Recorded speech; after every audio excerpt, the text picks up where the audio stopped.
So hello my dear कॉमियंस, कैसे हैं आप सब। मुझे उम्मीद है कि मस्त होंगे, झकास होंगे, जैसे कि कॉमर्स वाले हमेशा ही रहते हैं, है ना। चलिए अब निक्कू भैया आ तो गए हैं। इस बार अपने पिटारे में क्या लाए हैं, तो मैं आपके लिए लेके आया हूं ऑपरेटिंग एक्टिविटी फॉर्मेट।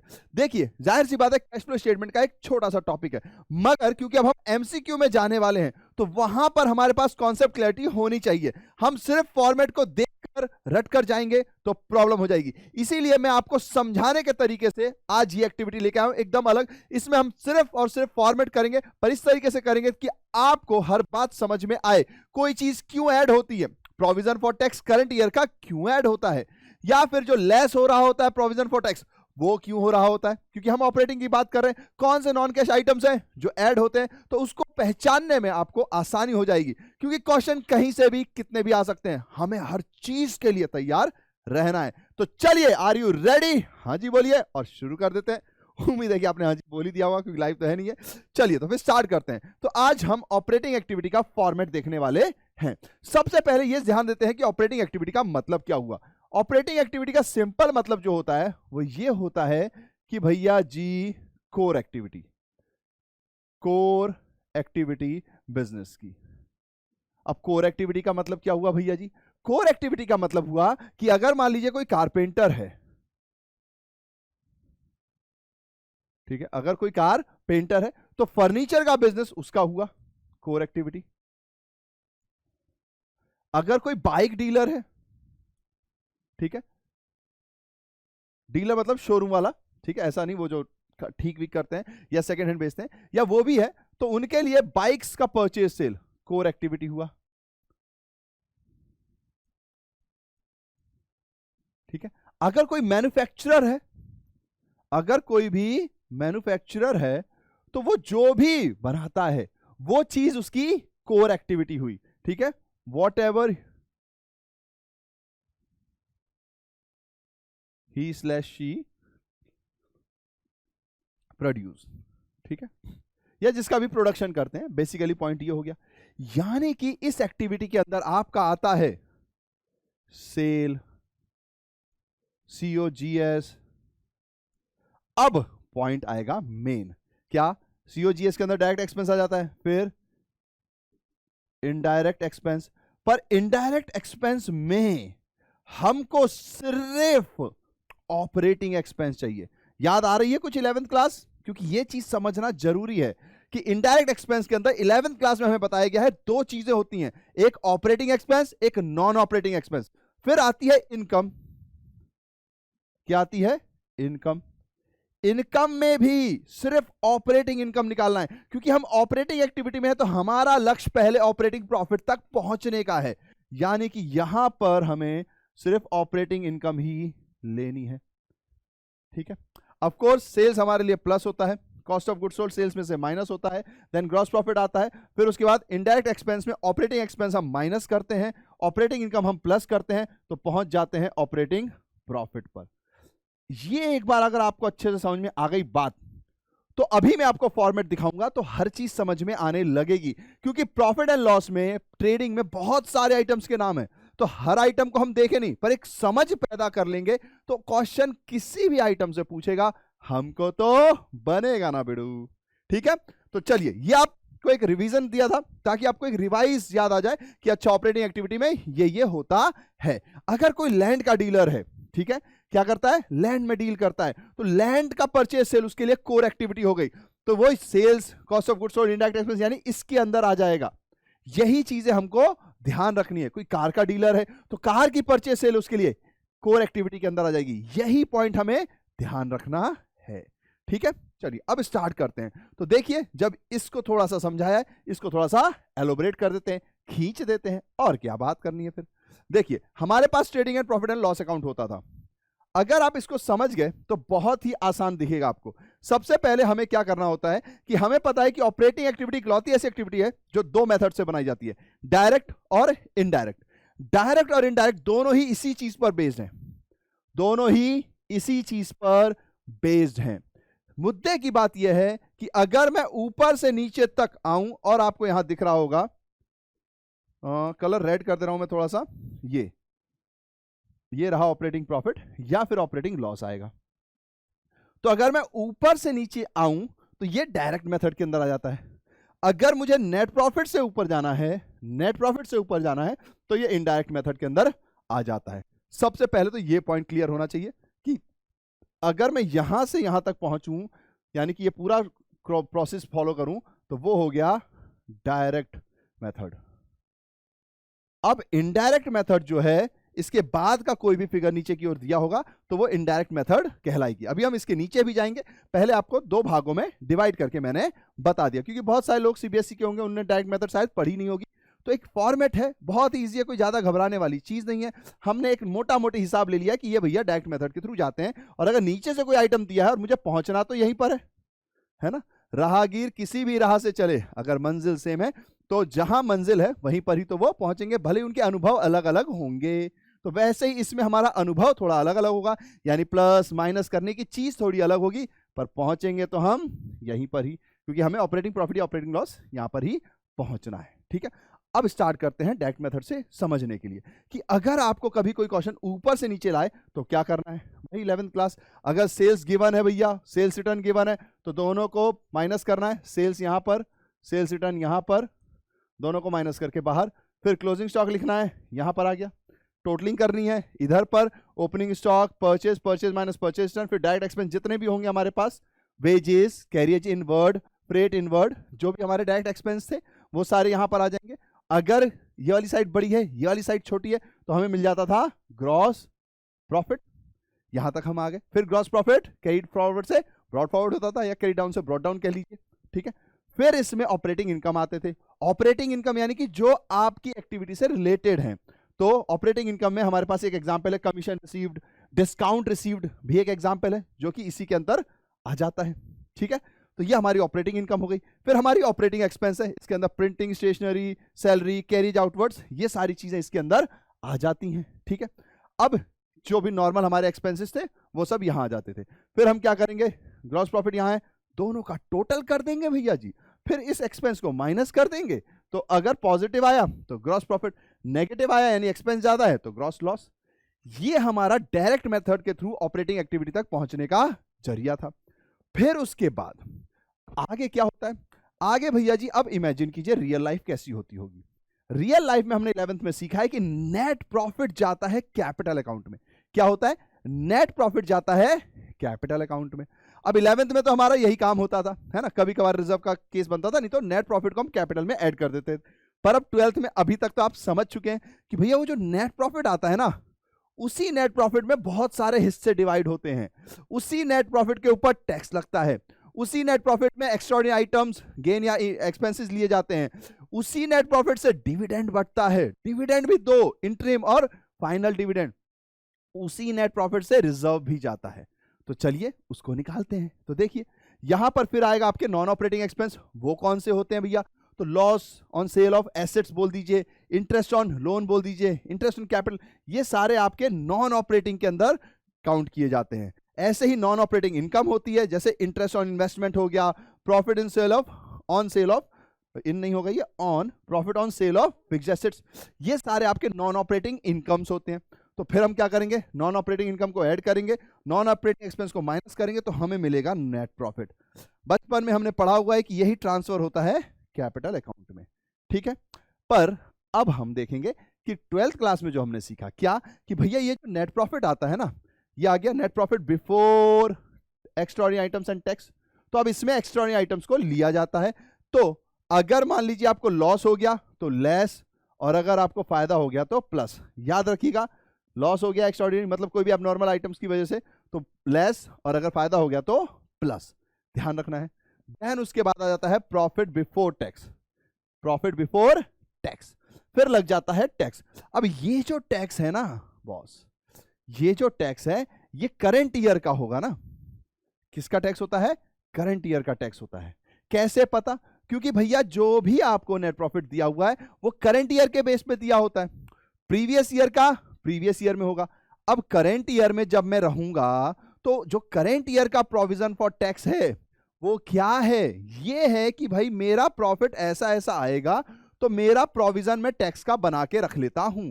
तो मैंने प्रॉफिट में से उस पैसे को माइनस करके दिखाया होगा। मेरी ऑडिट रिपोर्ट जब तक नहीं जाती है, जो सीए साइन करता है, ऑडिट रिपोर्ट जब तक साइन नहीं होती तब तक मुझे एग्जैक्ट टैक्स नहीं पता, लेकिन तब तक मुझे प्रोविजन तो बना के रखना है। तो मैं यहां पर जो ये टैक्स होता है ये एक्चुअली प्रोविजन फॉर टैक्स होता है। इसीलिए आपने देखा होगा कि जो आपका करेंट ईयर का प्रोविजन फॉर टैक्स होता है वो ऐड हो रहा होता है। क्यों हो रहा होता है मैं अभी समझाऊंगा। यहां पर तो उसको अभी आप लेस करोगे क्योंकि अभी आपका नेट प्रॉफिट का अमाउंट माइनस हो रहा है, ठीक है। अब नेट प्रॉफिट और कम हो गया और बन गया प्रॉफिट आफ्टर टैक्स, ठीक है। अब ये प्रॉफिट है जो एक्चुअली फर्म ने अपनी जेब में डालना है। अब जब वो अपनी जेब में डालने जाएंगे तो जाहिर सी बात है और चीजें आएंगी, शेयर होल्डर कहेंगे मेरा पैसा, ठीक है। फिर कंपनी को फ्यूचर के बारे में सोचना है तो कोई रिजर्व बचा के रखेंगे। शेयर होल्डर्स आएंगे तो प्रपोज डिविडेंड, इंटरिम डिविडेंड का केस हो सकता है, तो बहुत सारी चीजें हो सकती हैं। तो यानी कि ये प्रॉफिट हमने निकाल लिया। अब इसके अंदर रिजर्व्स में कुछ ट्रांसफर किए जा सकते हैं तो उसको माइनस किया जाता है, क्योंकि ये सारी चीजें प्रॉफिट का हिस्सा आ गया हमारा। ये प्रॉफिट का इतना बड़ा हिस्सा है, इसमें से एक हिस्सा यहां गया, एक हिस्सा यहां गया, एक हिस्सा यहां गया, एक हिस्सा यहां गया, एक हिस्सा यहां गया, एक हिस्सा यहां गया, यानी ये हिस्से बट रहे हैं, है ना, प्रॉफिट के हिस्से निकल रहे हैं। फिर अगर मान लीजिए कोई और रिजर्व आपने बना दिया, बहुत सारे रिजर्व हमने देख ही लिए हैं, तो वो सारे रिजर्व जो भी बनेंगे वो सब इसी प्रॉफिट में से जाएंगे, ठीक है। आपने एडमिशन में पढ़ा हुआ है जो वर्कमैन कंपनसेशन रिजर्व्स हैं, इन्वेस्टमेंट फ्लक्चुएशन रिजर्व्स हैं, जो भी रिजर्व्स हैं सब यहीं से तो निकलेंगे, प्रॉफिट का हिस्सा बनेंगे। फिर फाइनल डिविडेंड पेड। अब डिविडेंड दो प्रकार का है, अगर आपने फाइनल डिविडेंड पे किया वो भी तो इसी अमाउंट से करेंगे, इंटरिम डिविडेंड पे किया वो भी इसी अमाउंट से करेंगे, प्रॉफिट में से ही निकालेंगे। फिर कोई और अगर एप्रोप्रिएशन है किसी भी टाइप का, कुछ भी हिस्सा आपने प्रॉफिट में से निकाला तो वो भी माइनस करेंगे, तो हमको मिलेगा नेट प्रॉफिट आफ्टर एप्रोप्रिएशन। और यही आइटम आपका होता है बैलेंस शीट के अंदर, यही आइटम होता है आपका बैलेंस शीट के अंदर। रिजर्व एंड सरप्लस में जब प्रॉफिट एंड लॉस लिखा होता है ना, तो हम क्या करते हैं, ओपनिंग को क्लोजिंग में से माइनस करते हैं, बढ़ रहा होगा तो पॉजिटिव, घट रहा होगा तो नेगेटिव। वो एक्चुअली ये है, समझ रहे हो आप, ठीक है। अब पेज कहां आता है, क्वेश्चन आपको ये नहीं बताएगा कि भैया मैं इधर से जा रहा हूं या इधर से जा रहा हूं, क्वेश्चन तो आपको नाम दे देगा। अगर क्वेश्चन ने आपको बोल दिया कि प्रॉफिट आफ्टर टैक्स गिवन है, ठीक है, और ये में से कुछ नहीं दिया, तो इसका मतलब कि आप यहां पर खड़े हैं। कहां पर खड़े हैं, यहां पर। अब आपको रिवर्स जाना है, रिवर्स क्या जाना है, रिवर्स जाना है। रिवर्स जाके कहां पहुंचना है, यहां पर पहुंचना है, रिवर्स जाके यहां पर पहुंचना है। तो क्या करना पड़ेगा भैया, अगर उल्टा चलेंगे तो हर चीज को उल्टा कर दो, हर चीज को क्या कर दो, उल्टा कर दो। तो ठीक है भैया, अगर मैं प्रॉफिट आफ्टर टैक्स पे हूं, एक एग्जांपल नंबर 1 डाल देता हूं मैं इसको यहां पे ताकि आपको और क्लियर हो जाए। नंबर 1 मैंने एक केस आपको बताया कि अगर मैं यहां पर हूं तो अब मैं क्या करूंगा, टैक्स को प्लस करूंगा। इसीलिए अभी याद करेंगे हम फॉर्मेट में, तो यहां पर टैक्स प्लस होता है, प्रोविजन फॉर टैक्स जो करंट ईयर का है वो प्लस होता है। फिर मैं ऊपर जाऊंगा तो एक्स्ट्राऑर्डिनरी आइटम्स में एक्सपेंस, यानी जब मुझे लॉस हुआ था तो मैंने माइनस किया, प्रॉफिट हुआ तो मैंने प्लस किया। अब उल्टा करना पड़ेगा, लॉस हुआ, अगर यहां से मैं यूं जा रहा हूं तो लॉस को अब मैं प्लस करूंगा, और अगर मुझे गेन हो रहा होगा एक्स्ट्राऑर्डिनरी आइटम से तो उसको माइनस करूंगा, क्योंकि मुझे वापस जाना है, मुझे वापस जाना है। फिर मैं यहां पर आ जाऊंगा, आने के बाद ये वाली लाइन है, ठीक है, कहां गया, ये वाली लाइन है। अब क्या करना है, और दो सीढ़ी, एक ये इनकम और एक ये एक्सपेंस। अब जब मैं वापस जा रहा हूं तो उल्टा करूंगा, इनकम में प्लस करता था, अब मैं इनकम वापस जा रहा हूं, व्हाइट कलर से लिख रहा हूं, तो यहां पर मुझे ये जो इनकम आएगी, ये जो इनकम आएगी इसको माइनस करूंगा, और ये जो एक्सपेंस आएगा इसको प्लस करूंगा, तो मैं पहुंच जाऊंगा यहां पर, और यहीं तक मुझे पहुंचना था। तो कैश फ्लो स्टेटमेंट में जो आपको क्वेश्चन दिया रहता है, वो जो प्रॉफिट होता है वो एक्चुअली में, मैंने आपको फर्स्ट टाइम में ये बताया, ये वाला गिवन होता है, सेकंड है, अब ये वाला गिवन है, ठीक है। नॉर्मली आपको क्वेश्चन में यही गिवन होता है, ये सारे एडजस्टमेंट्स आपको खोजने पड़ते हैं। आपको बैलेंस शीट के अंदर कहीं प्रपोज डिविडेंड दिख रहा होगा, उसका ओपनिंग क्लोजिंग बैलेंस दिख रहा होगा, कहीं एडजस्टमेंट में इंटरिम डिविडेंड पेड लिखा हुआ दिख रहा होगा, या रिजर्व दिख रहा होगा। तो जब भी रिजर्व बढ़ रहा है, ओपनिंग में 3 लाख है, क्लोजिंग में 4 लाख है, ये 1 लाख कैसे आया, इसका मतलब मैंने 1 लाख रुपए रिजर्व से ट्रांसफर किए होंगे, प्रॉफिट को कम किया होगा। इसीलिए जब हम कैश फ्लो स्टेटमेंट में ऑपरेटिंग एक्टिविटी निकालते हैं तो उसको प्लस करते हैं। क्या करते हैं? प्लस करते हैं। अब देखिए यहां से वापस चल रहा हूं मैं, इधर इधर बना दे रहा हूं मैं एरो। ये देखो, ये दर्र करके मोटर गाड़ी ऊपर जाएगी। अब ऊपर जाएगी तो सब कुछ उल्टा हो गया, यानी कि जो भी चीज मैंने माइनस की थी, ये जितनी भी चीजें मैंने माइनस की थी क्या होती हैं? प्लस होती हैं। अभी देखना, मैं आपको फॉर्मेट दिखाऊंगा तो आपको याद आ जाएगा कि अच्छा हाँ यार ये प्लस हो रही थी। ठीक है, और अब यहां पे प्रोविजन फॉर टैक्स भी प्लस होगा करंट ईयर का, क्योंकि ये करंट ईयर का प्रॉफिट बैलेंस होता है ना। 2 ईयर होते हैं, प्रीवियस और करंट। तो करंट ईयर का जो प्रोविजन फॉर टैक्स होता है वो हमने अभी एक्चुअली पे नहीं किया है, हमने प्रोविजन बनाया और प्रॉफिट में से कम किया है, इसीलिए हम उल्टा जाते वक्त प्लस करते हैं। डिविडेंड जो हमने बांट दिया, जब प्रपोज डिविडेंड होता है तो डिविडेंड पेड अगर हमें नहीं दिया तो हम क्या मानते हैं कि ये करंट ईयर का फिगर होगा। प्रीवियस ईयर का फिगर करंट ईयर आते आते आपने पे कर दिया होगा, ये हमारा एजम्पशन रहता है। इसीलिए करंट ईयर के वाले को हम प्लस करते हैं, प्रीवियस ईयर वाले को हम माइनस करते हैं फाइनेंसिंग एक्टिविटी में जब डिविडेंड पेड लिखा जाता है।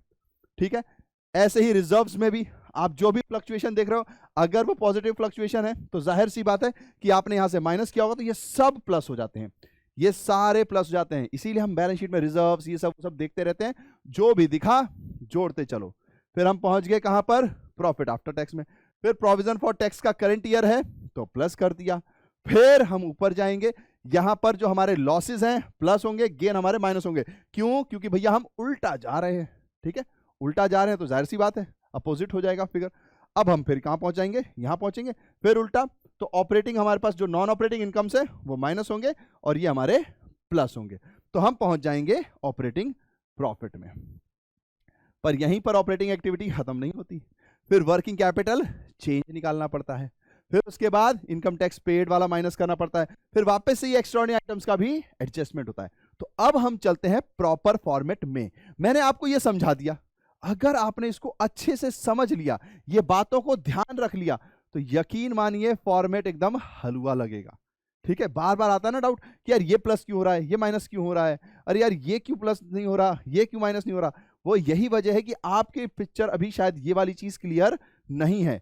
Non operating expense, non operating income, ये एक बार क्लियर हो गई तो हर चीज साफ साफ दिखाई देगी। तो चलो अब फॉर्मेट स्टार्ट करते हैं। तो देखिए फॉर्मेट की बारी आ रही है। तो फॉर्मेट में सबसे पहला स्टेज होता है calculate net profit before tax and extraordinary items as follow. सबसे पहला स्टेप यही होता है, हम वर्किंग नोट में जाते हैं, निकालते हैं। निकालने के लिए आपके पास सबसे पहले तो closing balance of profit and loss दिया हुआ होगा और ओपनिंग बैलेंस दिया हुआ होगा। तो भैया क्लोजिंग में आपको ओपनिंग बैलेंस को माइनस करना पड़ता है, फिर यहां पर आपके पास एक फिगर आ जाती है। ठीक है, आ जाती है यहां पे फिगर। अब जो जो चीजें आपने नीचे आने के लिए माइनस की थी उन सब को अब वापस प्लस करो। तो देखिए, इसीलिए प्रपोज डिविडेंड करंट ईयर का प्लस होता है, इसीलिए interim dividend paid during the current year, interim dividend तो आप उसी साल का ही पे करोगे, है ना, तो ये प्लस होता है। ट्रांसफर टू रिजर्व्स प्लस होते हैं। प्रोविजन फॉर टैक्स में during the current year plus होता है। मैंने समझाया ना ये क्यों प्लस हो रहा है, क्योंकि जब आप 11th में प्रॉफिट निकालते थे, 12th में हमने सीखा उसी प्रॉफिट से ये सारे हिस्से बंटते हैं। अब मुझे वापस ऑपरेटिंग प्रॉफिट तक जाना है, तो जो जो मैंने बांटा जोड़ते चलो जोड़ते चलो जोड़ते चलो, कारवां बनाते चलो, ऑपरेटिंग प्रॉफिट तक हम पहुंच जाएंगे। ठीक है, फिर refund of tax credit. Refund, जब भी टैक्स आता है तो हम इसमें प्लस करते हैं। इनकम टैक्स जब आता है तो हम क्या करते हैं, यहां पर हम उसे प्लस करते हैं। ठीक है, इसीलिए अब वो क्या हो रहा है, माइनस हो रहा है। यहां पर हम उसे क्या करते हैं, नेट ऑफ टैक्स लेते हैं, तो यहां पर हम उसे प्लस कर चुके होते हैं। तो अब हम प्लस के आइटम को क्या करेंगे, माइनस करेंगे। तो ये देखिए माइनस हो गया। एक्स्ट्राऑर्डिनरी आइटम अगर आपने क्रेडिट किया है, यानी कि आपके लिए गेन हुआ है, तो वो अब आप क्या करोगे, माइनस करोगे, क्योंकि आप अपोजिट जा रहे हो। और ऐसे ही जब एक्स्ट्राऑर्डिनरी आइटम्स के डेबिट आइटम्स आएंगे, यानी लॉस की बारी आएगी, तो उसको आप प्लस करोगे, तो आप पहुंच जाओगे net profit before tax and extraordinary item, यानी कि ये वाला प्रोसीजर, टिंग टिंग टिंग टिंग टिंग टिंग टिंग टिंग टिंग टिंग, यहां तक पहुंच गए। अब हमारा पहला स्टेप कंप्लीट हो गया। अब बारी आती है non cash items, non operating items को नलिफाइड करने की। क्या करने की, नलिफाइड करने की। क्यों हम इसको नलिफाइड करते हैं, क्योंकि हमें कैश फ्लो चाहिए। ठीक है चलो भैया अब सेकंड स्टेप पे चलते हैं। तो ये आ गया हमारे पास सेकंड स्टेप, जिसमें हमें निकालना है calculate operating profit before working capital change. तो वर्किंग कैपिटल चेंज से पहले का हमें चाहिए। इसके लिए हमें क्या करना पड़ता है, एडजस्टमेंट्स करने पड़ते हैं। किसके, non cash and non operating items के। अब इसमें क्या है कि एक्सपेंस हमने ऊपर से नीचे आते वक्त माइनस किया था, अब हम नीचे से ऊपर जा रहे हैं। कहां जा रहे हैं, नीचे से ऊपर जा रहे हैं। तो हमें क्या करना पड़ेगा भैया, एक्सपेंसेस को प्लस करना पड़ेगा, जो भी नॉन ऑपरेटिंग इनकम है उनको माइनस करना पड़ेगा। तो बस हमने वही किया है यहां पर। सेकंड स्टेप में अब देखिए आप, ऐड किया किसको, डेप्रिसिएशन, नॉन कैश आइटम है। इंटरेस्ट ऑन डिवेंचर्स लोन, जाहिर सी बात है ये हमारी कोर एक्टिविटी का हिस्सा नहीं है, हम तो लोन लेकर काम करते हैं, तो ये हमारे लिए नॉन ऑपरेटिंग आ जाती है। फिर प्रिमिलरी एक्सपेंसेस, अंडरराइटर कमीशन, या फिर discount on issue of share या डिवेंचर, गुडविल, पेटेंट एमोर्टाइज्ड होते हैं तब, या फिर loss on sale of investment whether current non current, या फिर premium payable on redemption of preference shares, ये सब यहां पर आ जाता है। ये सब हमारे लिए एक तरीके से नॉन ऑपरेटिंग एक्सपेंस हैं। तो जो भी नॉन ऑपरेटिंग एक्सपेंस होगा, याद रखिए नया नाम भी आया पर वो नॉन ऑपरेटिंग है, तो भैया सेकंड स्टेज में प्लस होगा, क्योंकि एक्सपेंस है। जब मैं ऊपर से नीचे आ रहा हूंगा तो माइनस किया होगा, मुझे नीचे से ऊपर जाना है तो प्लस करना है, बस इतनी सी बात है। देन उसके बाद लेस करो आप हर उस नॉन ऑपरेटिंग इनकम को। किसको, हर उस नॉन ऑपरेटिंग इनकम को। तो देखिए इंटरेस्ट इनकम फ्रॉम इन्वेस्टमेंट, मैंने अभी एग्जांपल में दिखाया था, dividend income, rental income, profit on sale of investment, ये सारे आपके लिए नॉन ऑपरेटिंग होते हैं। ठीक है, सिंपल सा पॉइंट है कि अगर आपकी कंपनी डिविडेंड ही मतलब परचेज सेल ही कर रही है शेयर का, या शेयर्स में इन्वेस्टिंग कर रही है, तो आपकी कोर एक्टिविटी इन्वेस्टमेंट हो गई, मतलब इन्वेस्टिंग इन शेयर्स हो गई। तो डिविडेंड इनकम आपके लिए डायरेक्ट इनकम में चली जाएगी, तो यहां आएगी नहीं। अगर आप कोई और बिजनेस करते हैं और किसी कंपनी में पैसे लगा के डिविडेंड कमा रहे हैं, तो वो नॉन ऑपरेटिंग हो गई। तो इसीलिए यहां पे डिविडेंड इनकम लेस हो रही है, जो भी नॉन ऑपरेटिंग इनकम है वो लेस हो रही है। अब आप पहुंच गए कहां पर, operating profit before working capital change. तो ये कुछ भी नहीं है, सिर्फ 11th क्लास है। इतना ध्यान रखना है कि हमको एक्चुअली नीचे से दिया हुआ, इसलिए हम ऊपर जा रहे हैं, तो हर एक्सपेंस को प्लस कर रहे हैं और इनकम को माइनस कर रहे हैं। क्यों कर रहे हैं वो मैंने भी आपको बता ही दिया। ये देखिए, तो देखिए बस यहीं हमें पहुंचना था, हम पहुंच गए। ये देखिए हमारे पास नेट प्रॉफिट से हम ऑपरेटिंग प्रॉफिट पे पहुंच गए। यानी कि अगर आपको 11th क्लास अच्छे से याद है, उसके कॉन्सेप्ट्स याद है, तो यहां तक तो हम पहुंच गए हैं। अब इसमें वो कोई भी सवाल आपसे पूछ सकते हैं। आपसे पूछ सकते हैं कि भाई साहब डेप्रिसिएशन क्या कहलाता है, पता होना चाहिए, नॉन कैश आइटम है। क्यों प्लस होता है ये आपको पता है, तो कहीं से घुमा दे एग्जामिनर, आप आंसर तक पहुंच जाएंगे। बस ये वाला फॉर्मेट आपको याद रखना है बॉस। ओके, चलिए अब आगे बढ़ जाते हैं। फिर क्या, ये थोड़े से नए स्टेप्स हैं, ये हमको यहां याद रखने पड़ते हैं कैश फ्लो स्टेटमेंट में। क्या कि भैया अब ऑपरेटिंग प्रॉफिट जो है, वर्किंग कैपिटल चेंज जो है, उसका क्या करना है। तो देखिए third step, calculate cash flow from operations before tax and extraordinary items. तो अब हमें operating profit before working capital change तो मिल गया दादा, अब हमें वर्किंग कैपिटल चेंज देखना है। तो वर्किंग कैपिटल हमें याद है, अकाउंटिंग रेशियो का फॉर्मूला भी है, उसमें हम करंट एसेट्स और माइनस करंट लायबिलिटी करते थे। बेसिकली पॉइंट ये है कि करंट एसेट्स और करंट लायबिलिटी को लेना है। अब एक चीज ध्यान दीजिए कि अगर कभी भी करंट लायबिलिटी बढ़ती है तो आपका एक तरीके से उधार बढ़ रहा है। तो ये अजम्पशन है कि भाई जब भी करंट लायबिलिटी बढ़ती है, कहीं ना कहीं से मेरे पास एक तरीके का पैसा आता है या कुछ ना कुछ मेरे पास आ रहा है। तो यानी कि कहीं से इनडायरेक्टली डायरेक्टली मेरे पास कैश का इनफ्लो है। करंट लायबिलिटी बढ़ रही है तो मुझे लगता है कि कैश का इनफ्लो है। करंट लायबिलिटीज में कौन कौन से आइटम आते हैं, फाइनेंशियल स्टेटमेंट का चैप्टर हमें पढ़ा होना चाहिए, उसके फॉर्मेट पता होने चाहिए, तो हम कर ही लेंगे। फिर करंट एसेट्स में यह माना जाता है कि अगर वो बढ़ रही है तो कहीं ना कहीं मेरे कैश का एक तरीके का आउटफ्लो है, डायरेक्टली नहीं इनडायरेक्टली सही, तो वहां पर मैं क्या करता हूं, माइनस करता हूं। तो अगर मेरा करंट एसेट बढ़ रहा है तो माइनस, अगर घट रहा है तो प्लस। अगर मेरी करंट लायबिलिटी बढ़ रही है तो कहीं ना कहीं से इनफ्लो है, तो भैया प्लस। लेकिन अगर मेरी करंट लायबिलिटी डिक्रीज हो रही है तो माइनस, क्योंकि कहीं ना कहीं मैंने पेमेंट की होगी, डायरेक्टली इनडायरेक्टली मेरा पैसा जा रहा है मेरे पास से।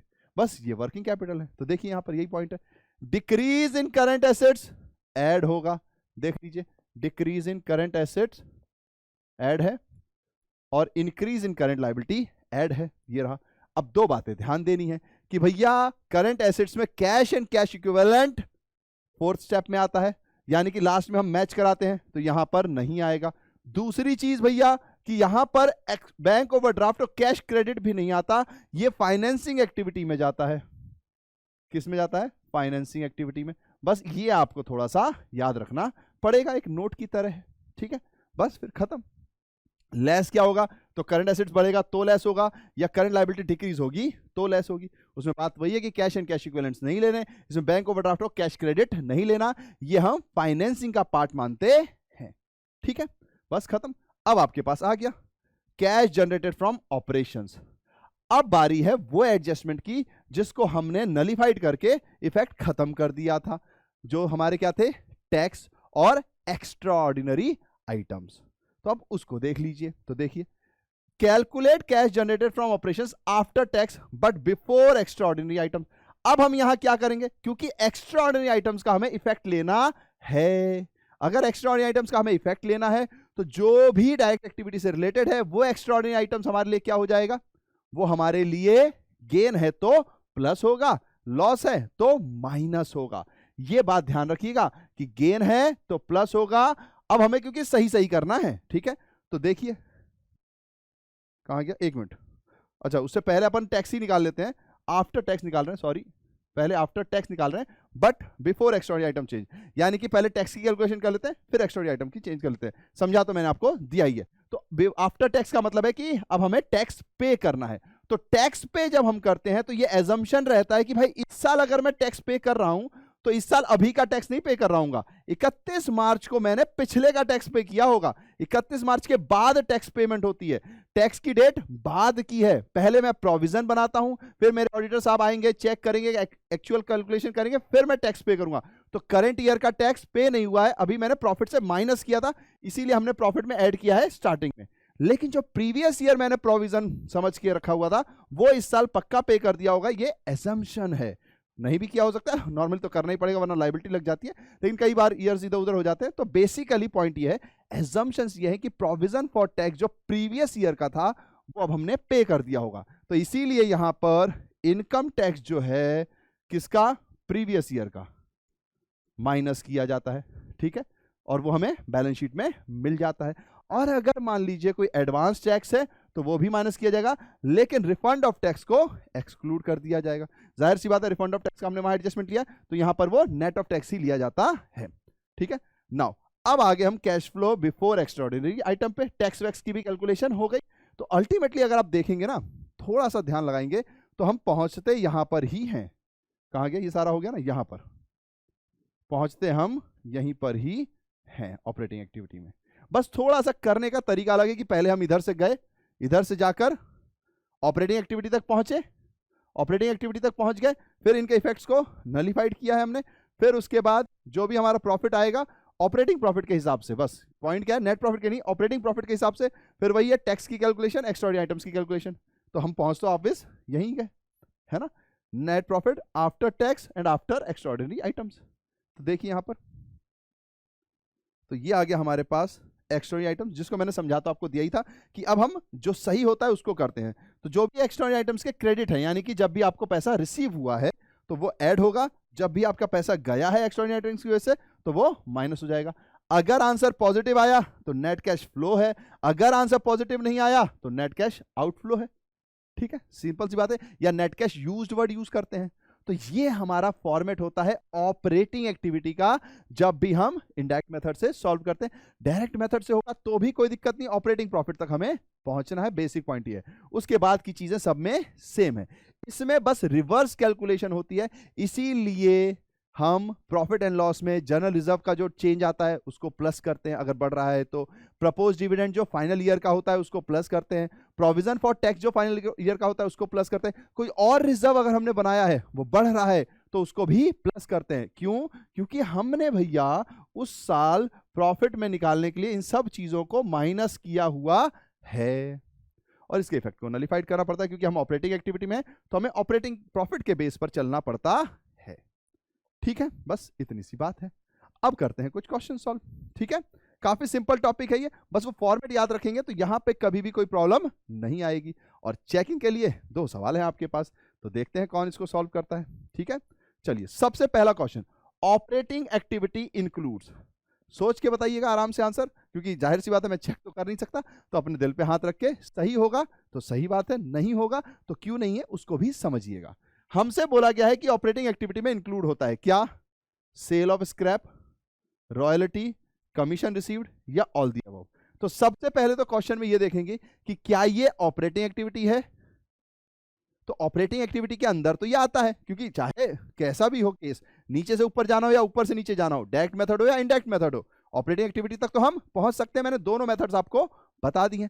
प्रॉब्लम ये आ सकती है कि आप कहोगे भैया यार ये तो ना नॉन कैश में आ रहा है ना नॉन ऑपरेटिंग में आ रहा है, चाहे इनकम चाहे एक्सपेंस, ये तो नॉर्मल हो गया। हाँ, इसीलिए तो मैंने आपको बताया कि क्वेश्चन में कुछ भी पूछ सकता है। तो ध्यान दीजिए, अगर क्वेश्चन ने हमसे नॉर्मली भी पूछ लिया तो सेल ऑफ स्क्रैप इस साइड आता था, रॉयल्टीज हमारी इस साइड आती थी, कमीशन हमारा इस साइड आता है, सब आ रहा है, लिखा हुआ भी है, यहां पे सेल ऑफ स्क्रैप आता है, यानी कि ये क्या है? एक्टिविटी का पार्ट है। तो ऑपरेटिंग एक्टिविटी में डायरेक्ट मेथड के थ्रू भी तो हम यहां पहुंचते हैं। तो ये सारे के सारे आपके पार्ट हुए ऑपरेटिंग एक्टिविटी का। क्योंकि डायरेक्ट मेथड आपके सवाल में नहीं है, मतलब आपके बुक में नहीं है, इसीलिए इन्होंने यहां ये नहीं पूछा कि कौन सी मेथड है। अदरवाइज ये जो है डायरेक्ट मेथड के हिसाब से ये सारे आइटम्स आते हैं कैलकुलेशन में। ठीक है, तो यानी कि हमारा जो सबसे करेक्ट आंसर होगा वो ये वाला होगा।